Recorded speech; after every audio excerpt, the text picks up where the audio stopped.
Facebook, Twitter, Tumblr, SoundCloud, YouTube, iMessage, email, and URLs that you can post anywhere, like Path or Quora. This is not just an app. This is an entire audio platform. And I think it's just really cool being able to talk right into Facebook without having to send people to tinyvox.com. Right? I mean, that was fun and all. Like, that worked.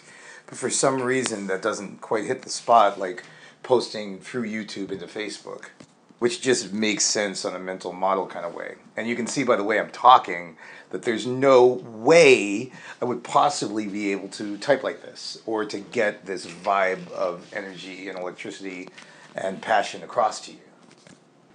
So clearly, you are experiencing me as a soul in a brand new way. So admit that, first of all. Just acknowledge that even though you might have met people through YouTube, I'm not sure what your personal history is. This is a way to really get to know people on Facebook. And it's the playing in line that I think is really exciting. Like, playing in line means that, like, you're still part of the Facebook experience. You're not being dragged anywhere else out, and that's just because Facebook and YouTube are the ultimate partnership. Direct communication is a lot more valuable than even I can imagine. And it's YouTube that was the secret sauce. By posting through YouTube into Facebook, it's an inline player, and that's something that, I don't think anybody can easily compete with. So, because it took forever to build it, the YouTube API is arcane. So hopefully they won't change it. But anyway, I am very excited about being able to announce this.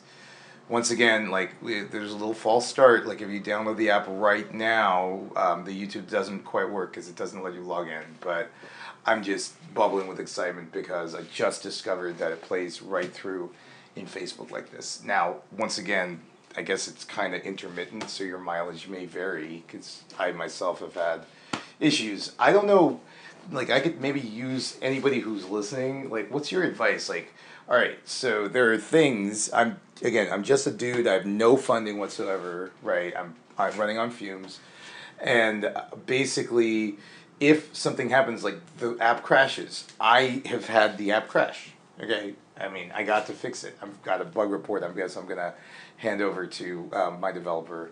But how should I respond? Like, somebody's like, oh, it crashed, you suck. People are jerks on the App Store. I really do not like that audience. So I've decided not to care, just turn them off. But I'd love some feedback on how best to address it, other than fixing the bugs. But I only know how to collect my own bugs. When other people have bugs, I just don't have the slack to respond. So I would love your advice. And actually, that's one thing about talking out ideas. I just figured out the puzzle is that I should create a system for bug reporting, a form that people can access. So I'm going to go do that today. That's a great idea. All right. Talking out your mental state until you get to your next solid to-do item is a great use of tinyvox, and that's something that I need to do. And then finally, I should type this out, because some of this is really good value messaging, and value messaging is what I've got to create, and value messaging is what you can create for your own projects with tinyvox, including musicians. So because delivering music through audio like this, I think that's going to be one of my next experiments. All right, that's another to-do. All right, better type this up. Peace.